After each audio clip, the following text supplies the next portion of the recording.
দেউচা পাচামি নিয়ে জট কাটাতে বীরভূমের দুই নেতার বৈঠক। এক বৈঠক করলেন জেলা তৃণমূল সভাপতি অনুব্রত মণ্ডল, অপর আরেকটি বৈঠক করলেন জেলা পরিষদের সভাধিপতি কাজল শেখ। অন্যদিকে শনিবার বীরভূমের কোর কমিটির বৈঠকে উপস্থিত ছিলেন না অনুব্রত মণ্ডল। দেউচা পাচামি নিয়ে বৈঠক থাকায় তিনি কোর কমিটির বৈঠকে থাকতে পারেনি বলে সূত্রের খবর। পাশাপাশি এদিন সল্টলেকে WBPDCL অফিসে দেউচা পাচামি নিয়ে আরও একটি বৈঠকও হয়।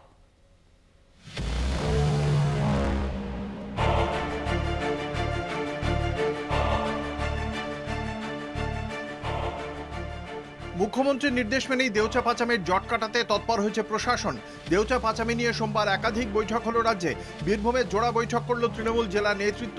আলাদা আলাদা দুটি বৈঠকে হাজির ছিলেন জেলা তৃণমূল সভাপতি অনুব্রত মণ্ডল ও জেলা পরিষদের সভাধিপতি কাজল শেখ। তবে এদিনের তৃণমূলের কোর কমিটির বৈঠকে ছিলেন না অনুব্রত মণ্ডল। দেউচা পাচামি নিয়ে বৈঠক থাকায় তিনি কোর কমিটির বৈঠকে হাজির হতে পারেননি বলে সূত্রের খবর। কোর কমিটির বৈঠকে হাজির ছিলেন জেলা তৃণমূল কংগ্রেসের একাধিক নেতা। দুটি পৃথক বৈঠক করলেও অনুব্রত কাজল কেউ কারো বিরোধিতা করেননি বলেই সূত্রের খবর।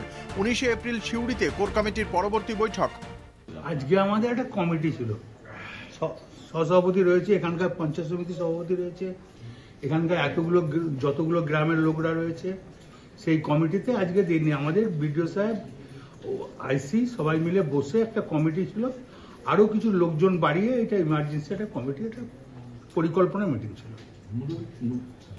দেউচা পাচামি আবার একটাই তো প্রকল্প, কোনো মিটিং নেই, কোনো আলোচনা নেই। দেউচার ব্যাপার যেটা আছে সেটা আমাদের রাজ্যের মাননীয় মুখ্যমন্ত্রী মাননীয় মমতা বন্দ্যোপাধ্যায়ের স্বপ্নের প্রকল্পকে বাস্তবায়িত করতে তিনি যে প্রক্রিয়াগুলো করছেন বা করেছেন সেগুলো প্রশাসনিক লেভেলে ধীরে ধীরে সে প্রক্রিয়াগুলো চলছে। এদিন দেউচা পাচামি কয়লা খনির কাজ শুরু নিয়ে এক বৈঠক হয় সল্টলেকের WBPDCL এর অফিসে।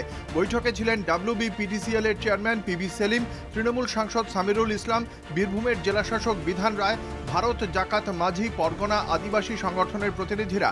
বৈঠকে জট কেটেছে বলে জানিয়েছেন WBPDCL এর চেয়ারম্যান PB সেলিম। আমরা যে আমাদের রাজ্যে দেউচা পাচামি, বীরভূম জেলা দেউচা পাচামিতে যে কোল ব্লক নিয়ে যে পরিকল্পনা, আমাদের আগাম পরিকল্পনা কি আছে, কিভাবে এগোতে চাইছে, এটা নিয়ে যে কোনো ভাবে হোক কিছু ভুল বুঝাবুঝি সমাজ মাধ্যমে ছড়িয়ে পড়েছিল, সেটা একটু পরিষ্কার করার জন্য, সেটা আমরা ওই যে কনফিউশনটা ক্লারিফাই করার জন্য খোলাভাবে আলোচনা হলো। অনেক আপনারা দেখলেন 3-4 ঘন্টা আমরা বসলাম, তাতে আমরাও স্যাটিসফাইড, আপনাদের কাছ থেকে শুনবে ওরাও স্যাটিসফাইড। তৃতীয় বৃহত্তম কয়লা খনি পশ্চিমবঙ্গের বীরভূম জেলার দেউচাতে, আর সেই কয়লা খনির খনন কার্য শুরু হওয়া নিয়ে বিস্তর জলঘোলা হয়েছিল।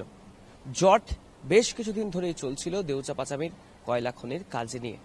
ভেসে আসছিল আদিবাসী সম্প্রদায়ের যারা মানুষ রয়েছেন তাদের জমি দেওয়া বা জমি অধিগ্রহণের বিষয় নিয়ে বেশ কিছু কথা, এবং কলকাতায় যারা আদিবাসী সংগঠনের নেতৃত্ব রয়েছেন তাদেরকে ডেকে নিয়ে আসা হয় এবং সেখানেই বৈঠক করা হয়।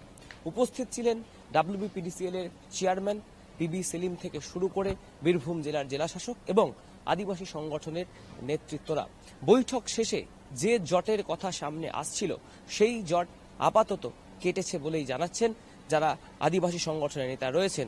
অর্থাৎ দীর্ঘদিন ধরে আটকে থাকা দেউচা পাচামির যে কাজ আবার নতুনভাবে শুরু হয়ে যাবে অতি শীঘ্রই, সেই রকমই আশ্বাস কিন্তু পাওয়া গিয়েছে শনিবারের এই বৈঠক থেকে। ক্যামেরায় সুবীর কুমার দাসের সাথে অরিত্র ঘোষ, কলকাতা টিভি।